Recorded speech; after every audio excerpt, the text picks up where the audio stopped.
diintu qiimay leedahay shayga qiimaha leh waxa lagu gartaa markaad adigu aad waxa qiimaha agtaada la had gashatid oday baa inankiisu ku yidhi aabba intaa oo sanaan masaariif ku siinaye bal maanta 1,000 shilin aabba ii keen buu ku yidhi 1,000 shilin dhididkaagaan rabaa inaan cune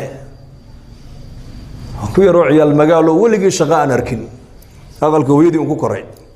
oo dhinaca baan u dhaafin markaasuu u tagay baa la yidhi hooyadii buu ku yidhi hooyo 1,000 shilin siiyo maxaad ka dhigayo anaa u baahan hooyaysi way siisay odagii aabihii buu u geeyey intuu nin lacagta soo shaqeeyay iska dhigay buu aabo waa tan lacagtii hoo oo ka qaado dab hortiisa ka baxayay buu 1,000 shilin ku tuuray odagii markaas waliba inankiisiiba hoosta ka yar eego saas u eegay markaasuu haddana 10 maalmood kadib buu ka yidhi bal beri toolana waan 1,000 shilin aabba waan kaa rabaa fariid baaba tahay adigu ye shaqadaaba taqaanaa 1,000 shilin ii keen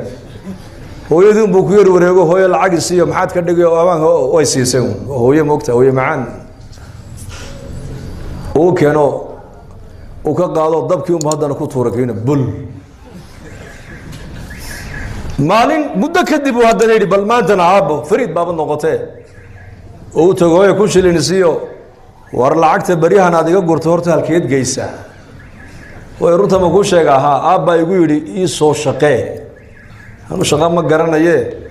isagaan markaa u geeyaa 1,000 shilin oo muxuu ka dhigaa odaygu lacagta wallaahi dab hortiisa ka baxayo buu ku tuuraa isaguna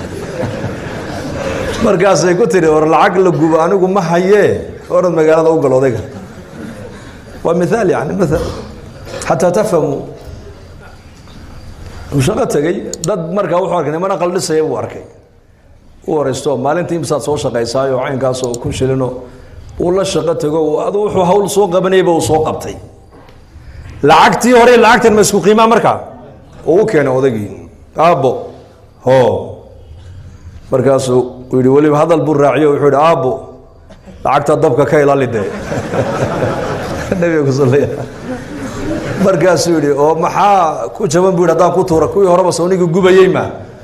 may aabbo tani tii hore way ka duwan tahay buu tan hee tan waa dhidid baa ku baxay buu yidhi waxaan u soo qaatay mathalkaas shaygan marka uu maal iyo waqti iyo caqli iyo dadaal iyo ragnimo ay kaa gasho ayaa qiimihiisa la gartaa